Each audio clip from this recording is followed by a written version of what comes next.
to the Fantasy Footballers Podcast with your hosts, Andy Holloway, Jason Moore, and Mike Wright.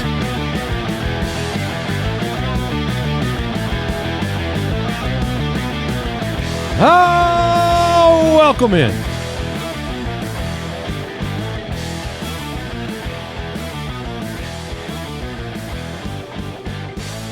The Fantasy Footballers back with you Thursday, July 9th. Welcome to the show.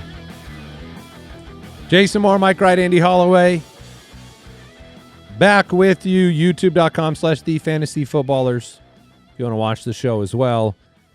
And we are on to our second divisional breakdown episode. I thought it was pretty fun talking through the AFC North on our last show. This is a fun division, too. Yeah, it is. There's so many questions that need to be answered today. And so we'll be talking through the AFC South. Jacksonville's its own thing. It's its own thing, It's man. its own thing. Houston. It's part of It's a different team. Houston's just like, I feel like there's no excitement around Houston. For fantasy On football. the offense, it's it because feels like a stick in the mud. Yeah, we'll get to the Texans later, but it's too good of an offense with not a good enough quarterback. It's pretty simple. Too good of a defense? Or defense, yeah. And then Cam Ward and the Titans and all the changes there. We'll get into all those teams. I guess I shouldn't leave the Colts out either if I'm just introducing them all. I feel like I'm going to hear about that. But Daniel Jones coming back from injury. UltimateDraftKit.com. That is the website. Go check it out. It's available right now. The Draft Analyzer is live as well. And we have a brand new feature launching in probably a week or two. On the mobile app. Yeah. And I'm not going to give anything away, but it rhymes with schmuck. Yeah, I had a particular user, very friendly, tried to extort a UDK for life. They're like, if I guess what the new feature is. If I was like, what? No. If you guess what this wasn't even a trail of breadcrumbs. This was the loaf. Yeah, if you guess that it is a fantasy footballer's mock draft tool, you will be very close. But unlike other mock draft tools, you don't get the opportunity in them to, bring in the ADP of various platforms. All the mock draft tools that exist, the majority of them are, Platform specific. Yeah, they're built for the platforms themselves, and this will be something that you'll be able to do mock drafts not just by yourself, but with friends, invite friends into them, start from any mixture of average draft position, default rankings, have all of our stats, UDK information in there, is what the feature could be. That might be what the feature is that we're going to release. And that's the hint I'm going to give. Speaking of the Ultimate Draft Kit, it's a living, breathing document. We're in there constantly. Right now it's a little bit of a lull in quarterbacks are going on Alaskan cruises and not a ton happening at this very moment. But we had a move happen after the AFC North show. Oh, for your team? No, for our UDK. It was I was finally able to break through. Was Andy coming about my around? man Zay Flowers? Yeah, get him out of the busts. He's great. He's great. Just be careful, man. Yeah, be careful. I'll put him back in. Don't overplay it. The pendulum swings. It goes back and forth. Yeah, when we first statted out the UDK and when ADP was not as up to date, it was like people were drafting based on what happened last year. Zay's not going to repeat that right now. Zay is very low. He's in the 5th round. Yeah, and so that, all of our sleepers, breakouts, busts, and values are in there, and those shift. I mean, when you hear that opinions and things are shifting, it's very much based on the market. It's based on our projections for the players relative to where they're going in fantasy and whether they're a better value or they're a player that's just not going to end up on your team because you're never going to take them ahead of other names. So our sleepers, breakouts, busts, and values, they evolve as well. We have our consensus opinions in there on those guys. But, Zay Flowers in the 5th, that's not a bust. Zay Flowers in the 2nd, that's a bust. That's the difference. It's not my belief on the player and the output. It's where the market is telling you this player belongs. Just happen to have everyone aboard. I know Mike is very happy about that, so that's a good time to move on to the quick question of the day. Pretty soon he'll be in values. We'll see. Well, he might be. I don't know. But ultimatedraftkit.com for that. Quick question comes from Lee in Vancouver. Bonjour. Yes. Is there ever a case for drafting 2 elite tight ends, say Trey McBride and Colston Loveland or Tyler Warren? He goes on to say, could the second tight end outscore similarly drafted wide receivers, serve as a weekly flex while also blocking opponents, providing injury insurance? I don't think we've ever talked about injury insurance at tight end because we never really think about it that way. Yeah, it's an interesting question, and the answer is no. Yeah. I'm on. The answer is definitely not. We do get on here every year and be like, well, Trey McBride would have been the wide receiver 7. Yeah, but you have to thread the needle so perfectly. Yeah, that's the problem. You got to get it right twice. And then on top of that, now you can't. I mean, you're not really playing matchups. You're saying, well, these 2 tight ends are going to go into my lineup every single week no matter what. And you're like, oh, I just scooped up, this hot running back who's got the opportunities there, got a good matchup. You're like, well, but I got this tight end I drafted in the 3rd round. I got to play him. And it's the opportunity cost. I mean, when you take a tight end early, you're assuring yourself a really good one, assuming you're getting one of the true elites. But then you are, even when you just take one, you are sacrificing a running back or a wide receiver for depth of one of those elite ones if you're taking them in the 2nd or 3rd round. And so to do that twice, it's like, okay, yeah, your tight end will be good. Your flex will be good. Maybe just as good as the wide receiver or running back that he might score as much as the running back or wide receiver that you would have taken, but you can't play him. You need multiple running backs, multiple wide receivers. You need depth. It is it's a game strategy mistake, and you're not going to be able to trade for value. The only way that it works to have 2 tight ends, if you want to take a swing at the end of your draft where the opportunity cost isn't there. Last year, Harold Fannin. If you were like, I believe in Harold Fannin, that's fine. That happened with Darren Waller. The news of his ascension in training camp when he was with the Raiders, that was pretty late. If George Kittle's at the end of my draft and I drafted McBride because people are afraid of the injury, sure. Yeah, there's a couple George and Tucker Kraft. There's a chance in your league people are just completely scared off of them, and then you're looking at multiple rounds after ADP where they would have gone. Does drafting McBride, Bowers, those guys at the top dissuade you from taking a shot on a whatever, say Stowers, say Sadiq, say Gadsden, somebody late? Are you still willing to just take a shot on that? If it's super late, not okay, Tucker Kraft has fallen to the 8th, but if it's a super late pick, it doesn't dissuade me. However, I don't know that in this year's particular draft, Sadiq would be the name. I personally am not a believer, so I will be bypassing for at least this year. But in certain years, I think that's a good strategy. Here's one thing we have learned from repeated mock drafts on the show and just experience over the years. What's funny about taking one of those onesie guys, you can get a good value. Let's say you get a good value on McBride. What's good value on McBride? Let's get 4th round. Okay.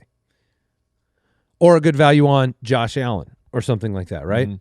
If you pull the trigger on a onesie, even just at value, the one thing we don't talk about very much is the fact that you have now lost your opportunity to jump on value at that position later in the draft if it happens. Which is why I am much more hesitant to grab a 2nd or 3rd round quarterback I love than I am at the tight end position, because there are so many late round quarterbacks that I love. Jackson Dart, where he falls sometimes in drafts. Dak, where he falls in drafts. Which you're saying goodbye to if you take the early quarterback. Yeah, we've experienced this where it's okay, look back at the draft, maybe you're if I passed there, Josh Allen in the 3rd, and now I'm just oh man, Dart is sitting here in the 11th. What a dummy! I wish I could have taken this and had that running back, but it doesn't happen as often with tight ends, just because there's not a handful late that you're what a darling. They all suck.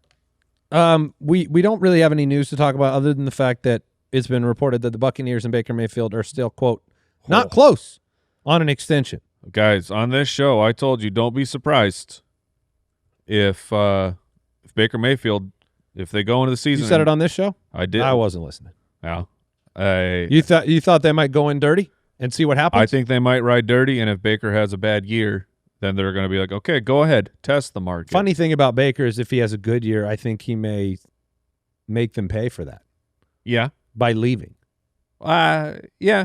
I mean, or the it's cost. Always hard. They did that with financially. They'll make him pay. The Dak move was not a good gamble by Dallas. No. So I mean, that's what it feels like. If I were Tampa Bay, I mean, I think Baker's proven enough to me. I would get the deal done. Yeah. What's always funny about those is like, well, but Baker may be asking for a lot more. You're like, we need you to go out there and prove it. You're like, how many years? But do you want me to succeed or do you want me to fail? Because it's like, if you fail, then okay, you were right. You're right. The price has gone down. Failed. But if you're if you're right and I'm bad for your team, then what are we doing here? That is really weird. But hey, shout out to Jerry Jones. So he runs his business. Okay. Let's get divisional. Well, we just covered the AFC North on the previous episode. Today is the AFC South breakdown. And, man, the division went through some wild times last year. We started the season with Indianapolis was on fire. There was a story of the NFL. Jonathan Taylor in fantasy was incredible. Daniel Jones was getting it done on a weekly basis. They were one of the top scoring offenses. Were they like 7-1 in the league? Something And they lost their last 7 games of the season. They were 8-2. Mm-hmm. The number 1 seed in the league. When I was going back rewatching film and I was hearing like broadcasters talking about it was like, wow, that's right. Late in the season, this team was talked about as definite Super Bowl contender. They were the number 1 seed in the league, and they didn't make the playoffs. And what's wild, too, is it's like a lot has been made of Jacksonville's finish to the year. They started the year 5-4, and they won their last 8 games to finish 13-4, win the division. But not as much, as I said earlier in the show, has been made of Houston, who started 4-5 and won their last 9 games. And honestly, if you tell me which team, not to take anything against away from Jacksonville, but in the playoffs, which team did every other team out there not want to play? Houston. It was the Texans. Yeah. That was the team where it's like, how do you score? How do you score on that defense? Yeah, and so you look at those two teams, and one just has a Stroud falls on his face. Yeah, that's how you score. 4 picks. Yeah, you look at those two teams, and one just is very attractive for the fantasy football discussion in Jacksonville. The excitement is built around their offense, and one is built around their defense. And so we'll start with Jacksonville. Last year they were 13-4, as I said. They won more than 10 games for the first time since 2017. I mean, it was an amazing start of the head coaching career for Liam Cohen, who, you know, we started the offseason with Duval and our questions about that man, but they were answered. Now, they were also the challenge that I see with Jacksonville is, you know, they're going to play a first place schedule now. They were 6-3 in one score games. And the performance of Trevor Lawrence was so different than the rest of his entire career that I think in the back of my head, I'm waiting for the shoe to drop. I mean, Indianapolis fell on their face because they lost their quarterback, right? Tennessee was hapless, and they have a brand new, you know, offensive, you know, coordinator that we like and a head coach that we respect. So part of it was, yeah, you played a lot better, but part of it was, look, Trevor Lawrence was just on fire. Trevor Lawrence's rushing totals in particular, 9 rushing touchdowns, is pretty wild. And so when you look at what he's capable of doing with the weapons that he has, he's not going to score 9 times again. No, not on the ground. No way. So then the passing numbers, you need to do what he did over the last, 10 weeks of the season on the course of the whole year. And maybe that happens. They were 6th in points per game, 10th in yards per game, and everything basically changed after the bye week for him. Mm-hmm. I mean, his completion percentage jumped 4%. His yards per attempt jumped almost 2 yards. Passing touchdowns per game up to 2 from 1.3. It was just 7 top 12 finishes in the last 10 weeks. He was at a 6.6% touchdown rate after the bye week, which that's unsustainable. Yeah, we have years and years of regression data. When a player is that high up in your touchdown percentage, it comes down, and it usually hits like a rock. But the fact that he was in the new offense, we saw what Liam Cohen did, a couple years ago with Baker, and then kind of consequently the Bucs were not so great the following year. I'm more bought in on Trevor Lawrence and what the Jacksonville Jaguars are able to accomplish. I think again that level will come down, but Lawrence looks like a great pick right now in fantasy. I think there was a part of this offseason where I was pretty close to like putting Trevor Lawrence as like a definite my guy. I think I've come off of that a little bit. Just those rushing totals are concerning to me. The fact that it is a division I think is very challenging, and I'm just a little bit worried about the worst case scenario more than I am whether he can hit the best case scenario. And so will he repeat as a fantasy difference maker? Mike, it sounds like you think the answer is yes. Yeah, especially where he's going in the draft. I'm seeing back of the 8th round for a guy that top 5 is in the range of outcomes to me. I think that's very fair. I'm fine taking Trevor Lawrence. We took him in a league we're in together earlier today at a good value. We took him in Scotty. That being said, the question as to whether or not he's going to fall on his face is just, did he level up? Was it a true, because he's been inconsistent. I've never, since his rookie year when he was supposed to be the next greatest thing, he has not lived up to that. But he's a horse boy for a reason, and that is because he is a child. Part boy. He is part boy. He's 20. He's 26. Boy, half horse. Right. So the horse boy it's genetic name makes sense, but I do think he might have genuinely leveled up. He was young enough with a good system in place with Liam Cohen. The second half of the year looked so much better where, the completion percentage, that matters quite a bit to me. And he has earlier in his career had, he's always been in the 60s. To start the season, it was a little rough, and then they figured it out. He has weapons. We talk about this all the time. We don't know which Jacksonville Jaguar receiver. Is it Parker Washington because of the slot usage and all of the success that he had and that Liam Cohen has had with that role? Or is it Brian Thomas Jr. because, first-round NFL draft pick who comes out in his rookie year and looks like a superstar? Or, the Travis Hunter? There's so many options, but it all goes to Trevor Lawrence. I think he leveled up. I am in on him at value. I agree with you, Andy. He's not a guy I'm, hyper-targeting and planting my flag on. I think we had this conversation once in 2022 when that season ended and he was the quarterback 8. And it's about worst case scenario for me, which I've seen reversion from him, whether it's week to week or season to season. That's just in the back of my mind. I agree with you. The value's probably fine to take a chance on it, but we do have questions up and down the offensive side of the ball in terms of who you're really going to place your bets on in the backfield. It's going to be Bhayshul, Tuten, Chris Rodriguez, and LaQuint Allen in some capacity sharing work. This was a team that made a concerted effort to go out and their name was brought up among other veteran offseason opportunities. So they are that as it should. If you're losing someone stabilizing like Travis Etienne Jr., who, and you brought up his inefficiency numbers, which that's true. He's kind of been inefficient his entire career. It's his thing. Yeah, but he just gets the ball a ton, and so you lose him, and the next man up is a 4th-round running back.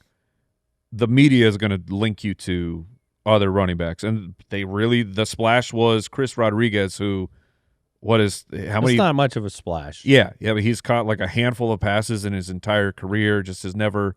If there wasn't a connection, that's a ripple in the water. Yeah, if it wasn't the connection between Cohen and Rodriguez at Kentucky, that's probably what got the. We would probably not get. We'd just be like, he's a depth piece that doesn't matter.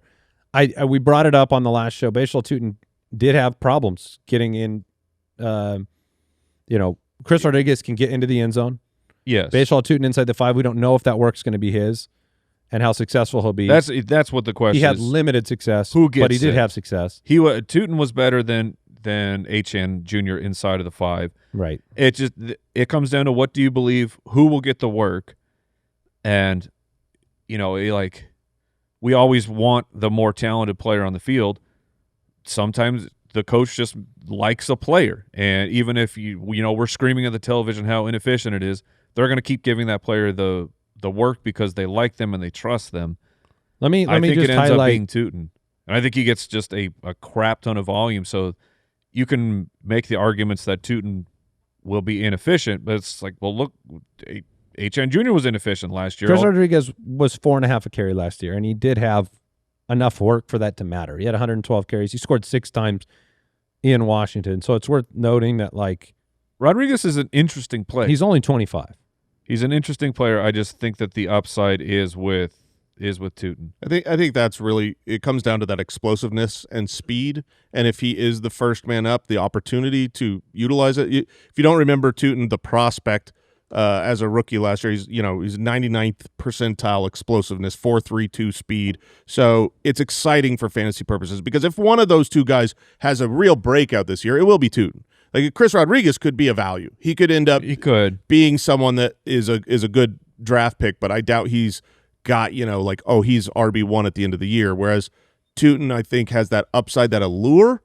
I lean more towards Andy's side where I am skeptical that he will be the darling that so many people believe. Like there is a Tuten fan club out there, and they are having a rootin' Tuten time because there's a lot of them now. He was only 3.7 a carry on his attempts last year. He made plays. He is a playmaker. And then LeQuint Allen, how much will he be a factor? A Justice Hill factor on third down? I don't know. That's just where we're at with this discussion. And so you're taking a shot on, like, the Tuten draft pick. There's a handful of these every single year. You're drafting a player to be something for your lineup that you're not 100% certain he'll be. Yes. And so there's upsides to that and there's downsides to that. But where he's going right now, what's the ADP on Tuten in the 5th round? I mean, that's tough. That's RB22 off the board. The usual dead zone. That's a vote for Liam Cohen, but yeah, that's the usual dead zone for running backs, right? Yeah, usually those mid-round guys, what it is exactly what he is. Those middle-round picks are the ones that aren't sure things. You're not positive, but there's hope and there's reason to where it's like, okay, I could see the path, so he goes up higher than being a late-round pick, and that's usually when it doesn't work. And this is the kind of, like, Bhayshul Tuten, young, exciting, good offense we like. Yes. David Montgomery, all the volume on a playoff team. That's a decision to make for fantasy managers. That's between those, and they're very different archetypes. It's fair. So that's one where I'm going to be on. I'm leaning towards the Montgomery side of that equation. Sames. And Jason said sames. Well, I wanted to say samesies, but I felt like that was too stupid. But you said it anyways. No, he didn't. I just said sames. That would be too stupid. I don't know if we've talked about something more in the offseason than the wide receiver position. Yeah, please. We don't need to do it all over again. Quick, who do you want? I like Parker Washington. I like Jacoby Myers as players. This is as players. I like Travis Hunter. I like Britton Strange. I might like Brian Thomas as a player. Brian Thomas and Parker Washington are going very near each other in the drafts. You're not going to really have the opportunity. Basically, when you're on the clock, you're going to be choosing one of those two players. And who are you choosing? I'm getting closer to Parker by the day. I feel like I am too. I'm getting closer to Parker by the day. And one I don't know who brought it up, and if I could remember, I would shout you out. But somebody brought up the fact that Parker Washington in this offense is going so significantly behind Luther Burden in the Chicago offense. But the situations for them are very similar. The production for Parker Washington was there over a long period of time last year. It was after the bye week. It was very solid. And the slot position for Liam Cohen has been a fantasy football dominator. And so I just wonder if that discussion is worthwhile. Like, Luther Burden has all the excitement and the hype in the world, and here's a team that went 13-4, and because he doesn't have the draft capital or name recognition, he may just be a steal. Well, yeah, you don't have any of the recognition, and you're going into year 4. Yeah. So that's where the difference is of, like, if someone was going to turn into a boat, I would expect it to be a wide receiver. They're happening before they're going into year 4. Luther Burden year 2. Correct. Yeah. Between of the Jacksonville guys, I think I still lean Brian Thomas. It's not a strong lean. It's like a soft. Yeah, and it's just of the barely on his side of the field. When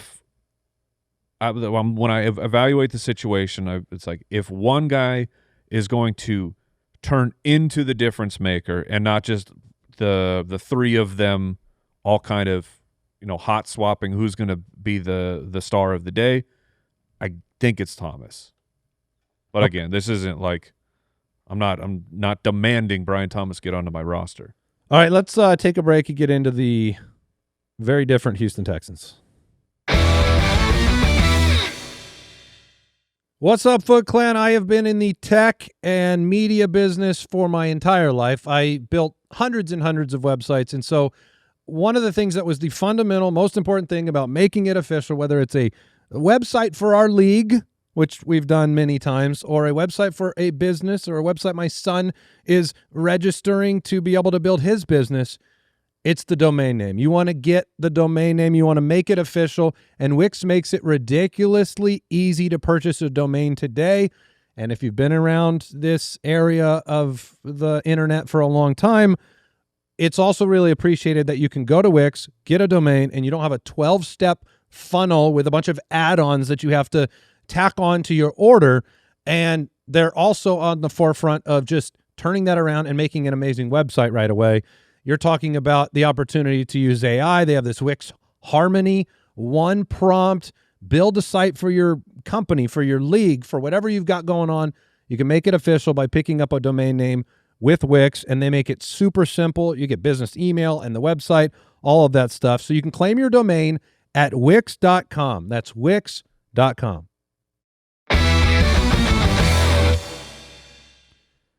All right, Houston, 12-5 last year, 7-5-1 score games. They won their last 9 games. Their projected win total, I didn't get to that for Jacksonville. Let me throw that out there really quickly. I think I missed it. It was 7.5 going into last year. They won 13. It's 9.5 this year, which is the same number that we have for Houston.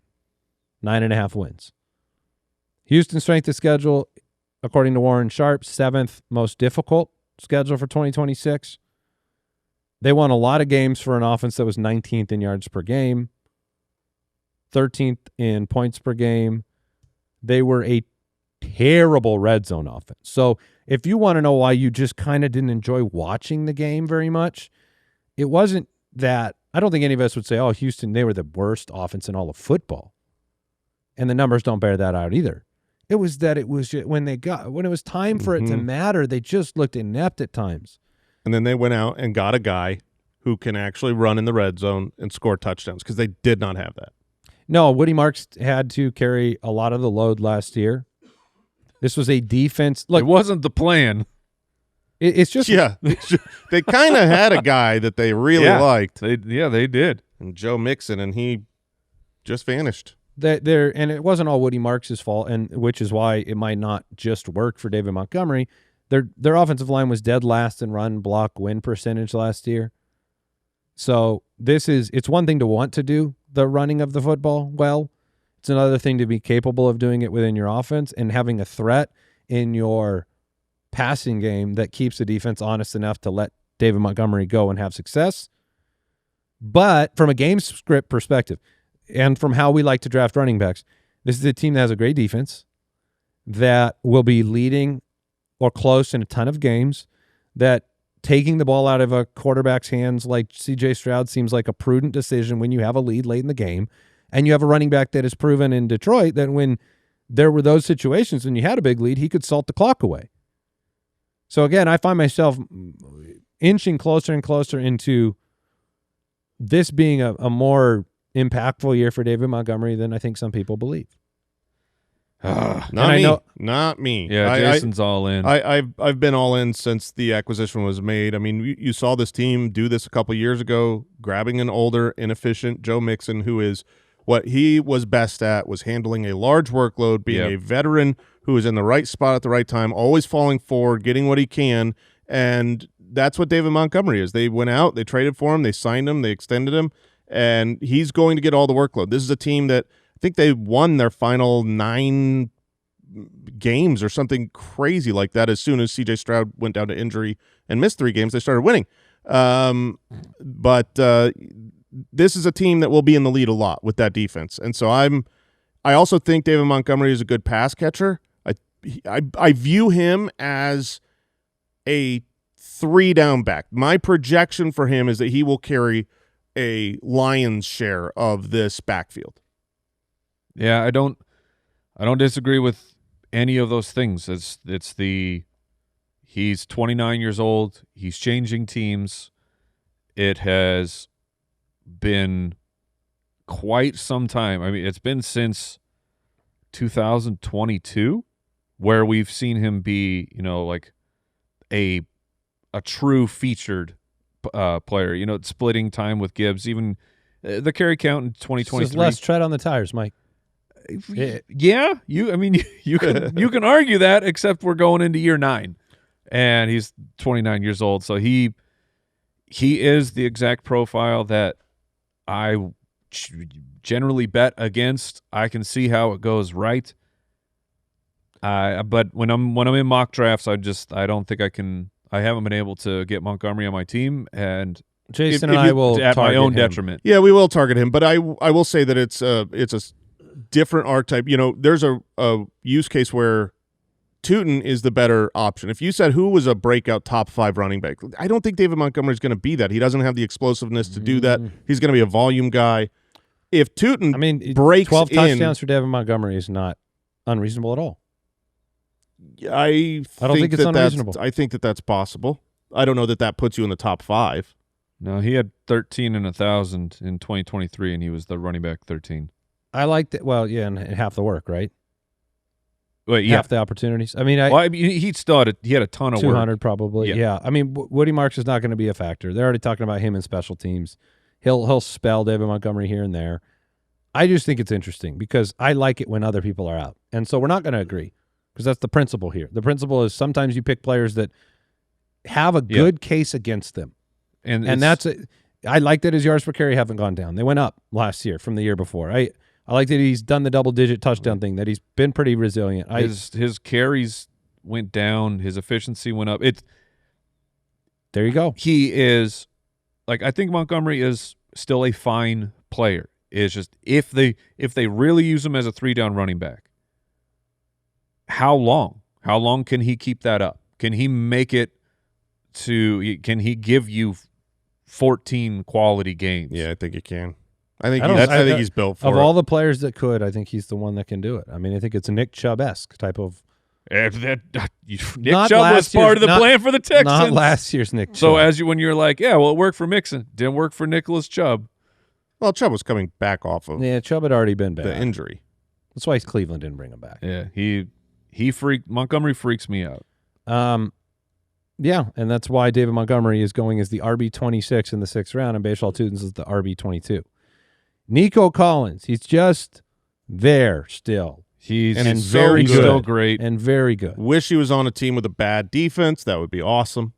Yeah, he's going to be capped by just total opportunities provided by a quarterback that has been, we made a lot out of Aaron Rodgers being 14 fantasy points a game. Well, C.J. Stroud, after his amazing rookie year, 13 fantasy points a game, 14.9 last year. He's still got a completion percentage up in the mid-60s, but 3 top 12 finishes in each of the last 2 years. You don't get prolific weeks from him. You're probably going to get more top 12 finishes from Rodgers having a special week than C.J. Stroud, who just seems kind of like a game manager at this point.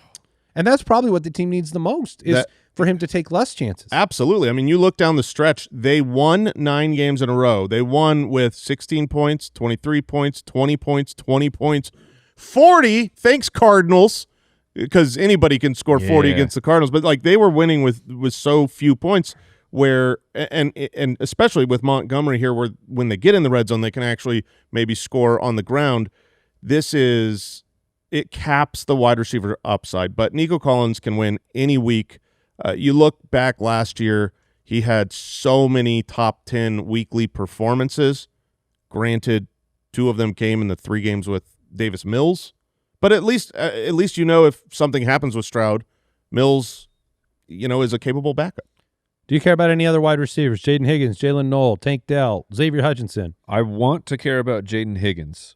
I want to care about Tank Dell. I do care about Tank Dell, the man. I think Mike's odds of caring about him in fantasy are much higher than yours. I'm sorry. I agree. Jaden Higgins is interesting, but this team just doesn't have the passing volume, I think, on a weekly basis. What I saw to provide. What I saw from Jaden Higgins was really good. He passed the eyeball test to me, but because this was this is like the quintessential defense and don't make mistake veteran win the ball game team, not the fantasy adoration. This was a team that did not let the rookie have too many snaps. He was. I was so disappointed in this season. I really was. I was just super bummed. I was bummed at the utilization. There were opportunities where it was like we thought he was going to get more work, and he just wasn't on the field. They would rather have the veteran, a Christian Kirk out there instead of the young, exciting guy who could make mistakes. And I'm hopeful, if you want to paint the narrative for how it works for Jaden Higgins, is now that he's not a rookie, he's got the experience, and he's coming in as a vet.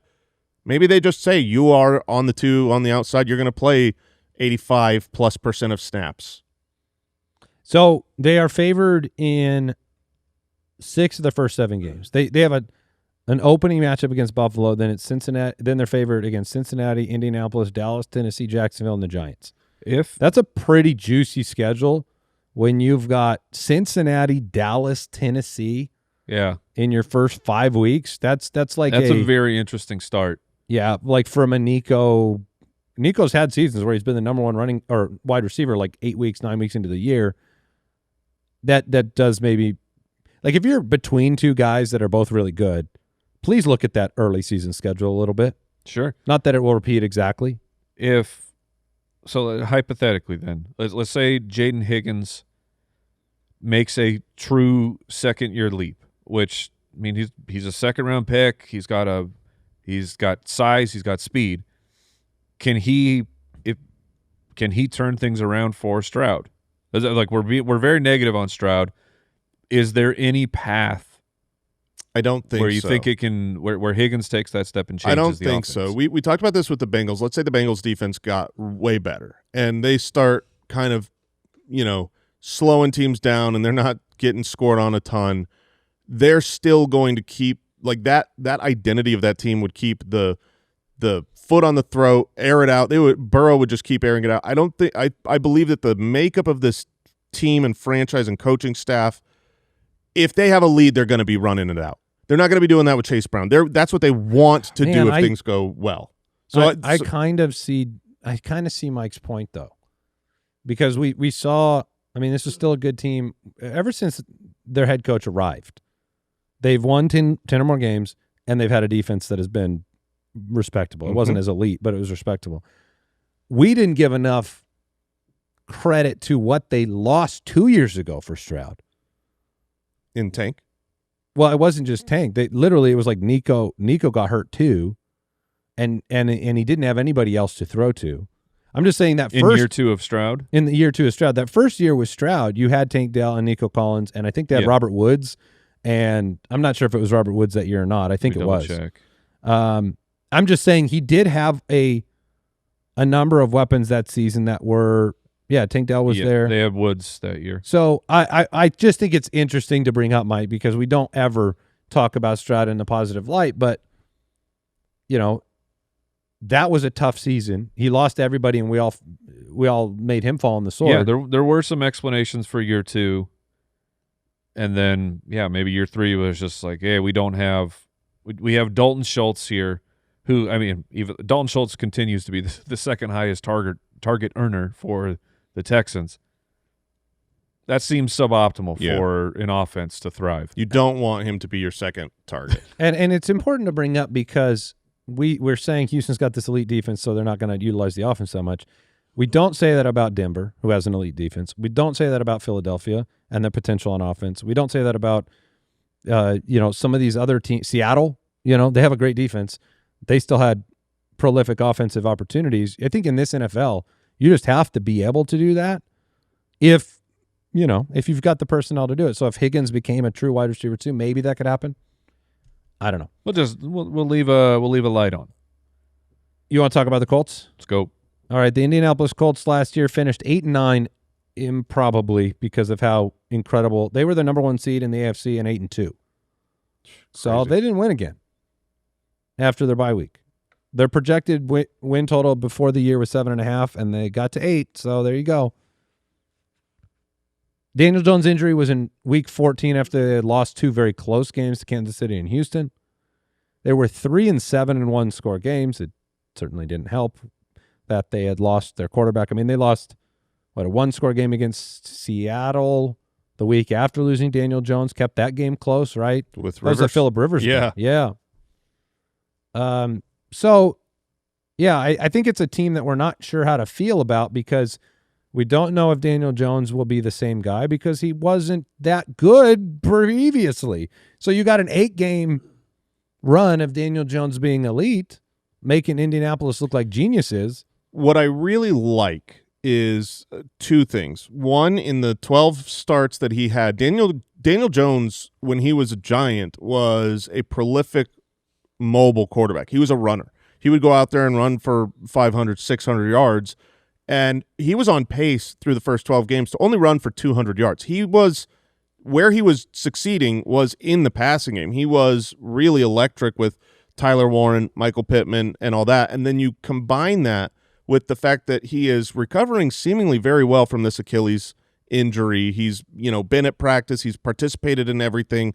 And so, it's like him being back. I'm not saying this for Daniel Jones, but I am saying it for the Colts, for Jonathan Taylor. Because Jonathan Taylor, when Daniel Jones was removed and they didn't really have anything to threaten deep, and you could just, if I was playing against the Colts with Phillip Rivers, I put everybody at the line and just stop Johnny Taylor. That's what they tried to do and did. I think with Daniel Jones back there, I am a little bit more optimistic that we'll get not necessarily the 30 points per game that they were averaging with the Colts in the beginning because it was also magical, but a good offense. And I do think the way I look at the Colts coming into this year, good offense. Well, if you believe, I think I'm going to put a situation out there and you tell me if you are going to push back against it. If you think they're going to have a good offense, then you like Alec Pierce because you believe in Daniel Jones. And Michael Pittman was a target hog that is gone. Mm-hmm. And Alec Pierce got a big paycheck and was very good. So I think if you think their offense is going to be good, you have to, and Daniel Jones is good, I feel like you have to believe that Alec Pierce is going to be a massive producer for the offense.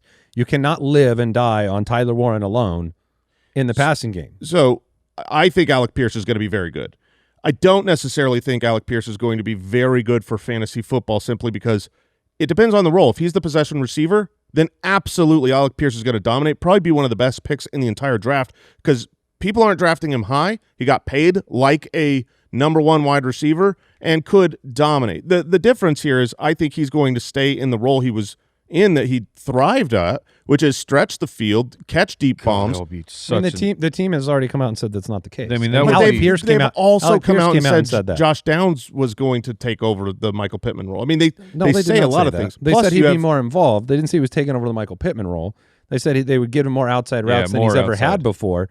But Alec Pierce is literally, they've come out and said, like, he understands he's going to be handling way more targets in the offense.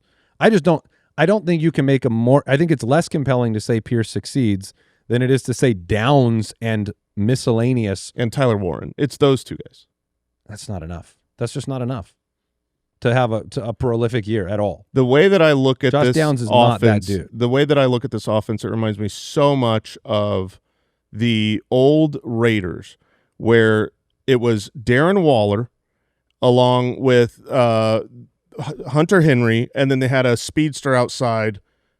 Who was that? I don't think you meant Hunter Henry. Or Hunter Renfrow. It was Renfrow, and so Renfrow is like the Josh Downs. Darren Waller is like the Tyler Warren, and I can't remember the name. They had It was before Tucker, right? Yeah, it was. I think in this situation, a deep threat that was very Alec Pierce, and they were really good. In that situation, you just made Daniel Jones Derek Carr's production, and that's what I mean. It's not enough because Derek Carr wasn't enough with that offense.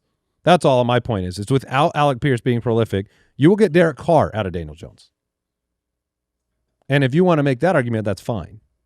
But that was the year. Renfro's much better than Josh Downs. Yeah, I'm just saying that was the year Hunter Renfrow was very good in fantasy. Darren Waller was very good in fantasy. Renfrow was a 1. And that was still Derek Carr. Yeah. Yeah, he supported. But I'm talking about whether Daniel Jones is good for you, good for the team. Are you not? You don't think you think Daniel Jones being back? You're saying he's irrelevant.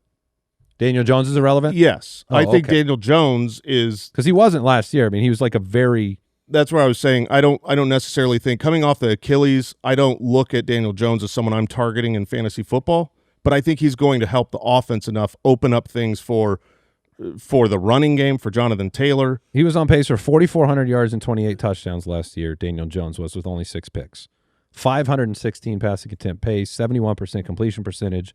Like you said, he was a pocket passer, which to me, like that takes away the concern about the Achilles quite a bit. Mm-hmm. I struggled with just the contract for Alec Pierce because GMs, teams do stupid crap all the time. All the time. If you paid Alec Pierce $84 million in guaranteed money, it's a 4-year, $114 million contract. If it's in 84 is guaranteed. If you paid him that money to just stretch the field and be what he was last year, you have made an egregious mistake with your resources. I don't know how. Like Pierce was great at it, but being great at that, what Pierce was doing, that's not $114 million. It's also not what he did every week of the season. He had high volume target weeks during the season. He had a 13 target week and a 10 target week and an 8 target week. I'm telling you, if he is a deep threat on this team, I will eat my shorts. I have him. It is an impossibility. I have him ranked it's an closer to you, Andy. I'm more on the side of they can't be that stupid, right? No, they're not. And by the way, this was this Alec is Pierce the team was, that brought Jeff Saturday in. He didn't drop and the ball. Phillip Rivers last year, both of which I thought were real stupid. Uh-oh. Well, now I'm in a glass case of emotion. If Alec Pierce receives the target levels that you're talking about as some sort of deep threat to run the defense off so you can throw it to Josh Downs, they will be a terrible football team. That will be my contention, at least. Josh Downs is going to have way more opportunity. We don't know if he can succeed on the outside because he's basically never done it. He should have more opportunity. There could be opportunity for other guys to step up. Why in the world am I forgetting his name? Their third wide receiver who actually has flashed in the past, whose name is escaping me. Kyle, please. I could think Nick of Westbrook-Ikhine? Ashton Dulin. Oh, it was Dulin. I was going to guess Dulin, No, but I was like, there's no way he's talking about Ashton Dulin. I am absolutely talking about Ashton Dulin. Well, we should move on. Flashed in the past. Flashed in Dulin. No? I don't know what that means. You said he flashed. Oh, you're saying his name is Yeah, Flash. yeah, Oh, okay. yeah. Yeah, that's great. Come on, keep up. I got you. Self-boo? I gotcha, he says as he hits his own boo. I mean, I guess sometimes you can say something and it doesn't hit, and you just got to take Just give us some time. responsibility. But Tyler Warren, we're all excited about the draft cost of Tyler Warren. Very. Late 5th round pick. Josh Downs costs you nothing to take a shot on it, and Alec Pierce costs you nothing to take a shot on him. So when you talk about value right now, there's a lot of value there. Yeah, Jonathan Taylor's worth of discussion. Yes, he is. absolutely. Because he's vacillated between being the best running back in all of football and kind of sometimes not that good. And he is, ADP-wise, the running back 3. So yeah, I mean, people are betting on. You better be right. Like that's what that draft stock says. I mean, if you don't remember, last year before Daniel Jones went down, Jonathan Taylor wasn't good. He was the best. He was better than Christian McCaffrey. He was on pace for. He was carrying Jason's team. No, so awesome. I bet he was carrying just everyone's team. Yeah, we were all on his shoulders, and we were not like a backpack. No, we but were your full team, chicken. We your were team up in high. particular would everyone on your team would struggle, It and didn't then you'd matter win anyway because you had Jonathan Taylor. I mean, he was the true workhorse. That's why, Daniel Jones was really good last year, but he wasn't that consistent for fantasy. He wasn't. This was Jonathan Taylor's team. Jonathan Taylor is the fantasy star here, and obviously people are drafting him as such. Do you buy into that spot, Jay? Do you buy into RB3? I know people are. Do you believe that that's where you'd want to take him? I do. It's a vote for the Colts, because when the Colts succeed, he succeeds. Yeah, So do you believe that the Colts are a better team than Houston or Jacksonville? I think him being the running back 3 is it scared me off that I didn't crush him in the rankings. I have him now where I don't know if I'm going to take the running back 3. I think he is. I think he's more fragile than the current thought process about him is. Fragile from a fantasy. Yes. I'm not talking about his body, which has been fragile. I'm talking about the way it goes wrong. So yeah, I'm just like looking. Man, the Colts. Have you seen their records in the last 5 years? 9-8, 9-8, 8-9, 8-9, and a 4-12 season mixed in. Oh, impressive. So they've just been right on the edge. And so, what's their projected win total that I just said? Did I bring it up? Why don't you just tell me? 8.5. So you got 9.5, 9.5, 8.5. I'm really curious how we're going to sort these. Oh, I think if they lose 10 games, I think you're unhappy with Taylor this year. yeah. I think if You think they'll lose 10? I said if they lose 10. Okay. I said if they go 7-10 or something or worse, which I mean 8.5 win total, 7 wins is within the. I think it is a little bit more nerve-wracking there. But we'll see. They're a super interesting team. We just had. Is there a chance of, with the vacated targets, do we see an uptick in Taylor's receptions? Because he's good at it. We've been frustrated when they haven't thrown him the ball more. We bring that up all the time in the past where you've got a large portion of vacated targets. It often goes to the running back position. The fact that Daniel Jones is coming off an Achilles, maybe a little less mobile, more checkdowns, it certainly couldn't hurt. Yeah, Taylor's only difficult because he's going as the 3. Okay, we'll take a break, and we get to talk about one more team that's got a lot to battle against in this division. All right, Foot Clan, whether you are on the go or at home, T-Mobile, well, they're built to keep you connected wherever you're scouting your fantasy team. And that on-the-go part, that is important. With America's best network, you'll be connected to the latest news and player projections, so when you're on the clock, you can draft a winning team. I can think of so many situations where that element of being connected while you're on the go is fundamental to fantasy football success. I'm in the midst of multiple leagues right now where I am responding to trade offers. We are massaging the trade offer. We want to make sure that I'm the one that gets the player, not another player manager in our league. So trade offers when you're on the go, all the news that's breaking so you don't make a mistake. And my favorite thing, maybe I'll mention it. Look, you're sitting and you have a quiet moment somewhere out and about. You want to jump in the UDK. We got the player profiles. You can watch all of those in there with T-Mobile.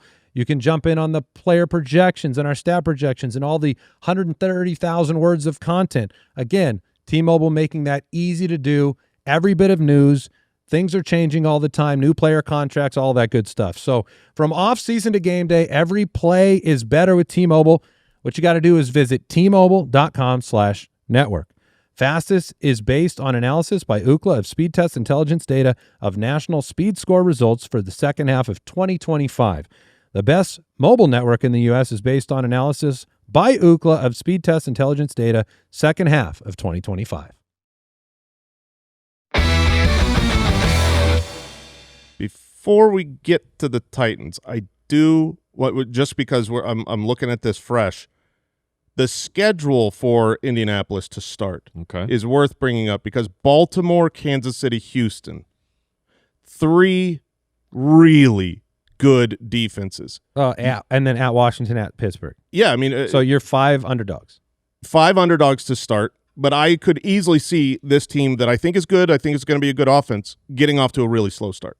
And if that happens, and you are drafting Jonathan Taylor at number 3, it could be kind of the inverse of last year, where maybe you're really happy or disappointed you draft him, but then trade for him because it gets brighter. Yeah, and they'll have no games against Jacksonville yet, so there'll be 2 more against Jacksonville, 1 more against Houston. Man, doesn't it feel like at any moment that Shane Steichen was going to get fired 2 years ago? Yes. And then last year it was like, you're amazing, and then it seemed like he almost got fired again at the end of the year. Very much. They feel like a team that could have an amazing season again or be a complete bust. Let's talk about the Titans. 3-14. The projected win total last year, 5.5. This year, guys, it's way up. 6.5. All right, it's not way up. That was untrue. Hey. It is up. It's going up. Brian Daboll, new offensive coordinator. Robert Saleh, new head coach. We invested in the draft. Carnell Tate, 4th pick overall. Seems like he is the real deal. They certainly needed one. Calvin Ridley wasn't it. Io Manor, DK, those guys were, those are role players on this offense, not focal points of the offense. They didn't do anything at the running back position. I mean, they invested a 5th-round pick on Nicholas Singleton, but okay. We didn't go out and get it. We thought that they were in play for Jeremiah Love. Mm-hmm. I like Nicholas Singleton. I think he does what is good for fantasy football. The incoming rookie, he doesn't have electric film, but he has a ton of touchdowns in college, a ton of pass catching, but he's a 5th-rounder. And Tony Pollard has literally just kept scoring. He's been Tony decent. Pollard. He's been Tony. He's just getting it. He's like in his James Conner face for the Titans that Conner did for the Cardinals, where you just kind of you're tried and true and reliable. He's going to be the lead guy. The question is it a good enough offense to matter? I mean, last year they weren't. They were 30th in points per game, 31st in yards per game, but don't worry, their defense sucked as well. 4 straight years with 1,000 rushing yards. They played the toughest schedule in the NFL last year. So if you want to try to find 2 and 5 in 1-score games, if you want to try to find a silver lining in a rookie season that was a struggle, you can say Cam Ward played the toughest schedule in the entire NFL, and he got better over the back half of the year. If you wanted to turn it that direction. I just tweeted something out. I just tweeted all of his red zone pass attempts. He was the number 1 in the NFL in completion percentage above expectation in the red zone of all quarterbacks. Well, because they expected him to complete none of the passes with the receivers. So our expectation, holy crap, he did it again. He's 100% over expectation. I guess you can nerf the stat that way if you want to. But my optimism around this team is there. I do believe that they have the core that will take them into the future as a winning football team.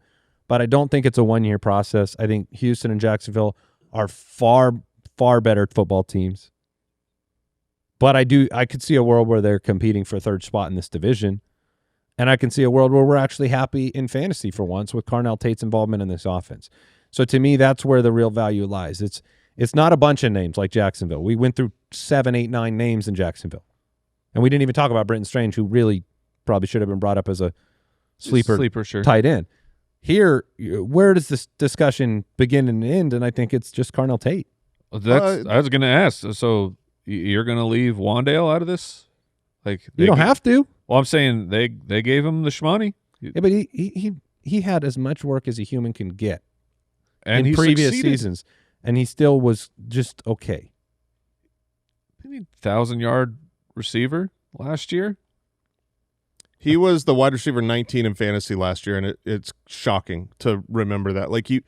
I'm not. And it was with Brian Daboll, which is nice. But I will say that if they draft Carnell Tate, he had a D inconsistency. 35% of the time he mattered. And if they draft Carnell Tate and don't make Carnell Tate the 1, that's absurd and wrong. And Wandale, I think, is a good 2, but for fantasy, maybe he helps the Titans. I have a hard time thinking that Wandale's going to be very relevant for How many fantasy. targets did you guys project him for? Because we have our projections.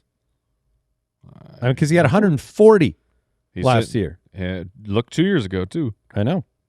140. He's playing in Tennessee now. What do you have him at? I have him down for 115. Okay. I thought you were going to say 50. It's like, whoa, Michael. So I have him 112. Yeah, that's just hard for me to get him to a point where he's in the top 30. Mm-hmm. Yeah, I mean, I like the player, and I like him for Cam Ward a lot. Cam Ward has a potential to have a step forward this year, big time. Yeah, he does, thanks to Carnell Tate. And Wandale. Carnell Tate is pretty much the only player that I want. If I leave a draft and I have Carnell Tate, I'm excited. If I leave a draft and I have Tony Pollard, I go, I had to do it. Dude. It's like, I was in a position where I just had to take him. The Tony Pollard pick is so funny. 4 years of 1,000 yards, it speaks to this is a quality player.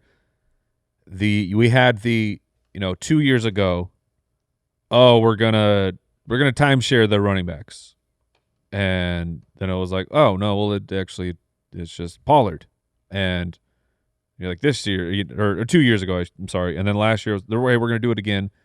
But they did. The first 12 games, Pollard, he's averaging around, 15 touches per game and not producing at all. But then the final 5 games, he turned into a workhorse. 20 touches per game, up to 15 fantasy points. So I bring that up as if Dable workhorses Tony Pollard, it's going to go from that pick that you regret the moment you do it Mike. through week, and then week 1 happens. If all of a sudden Tony Pollard's getting, 18 or more opportunities, you're going to be thrilled that he's on your team. Yeah, to me, Tony Pollard's 29. He's not getting better. He's getting worse as a player.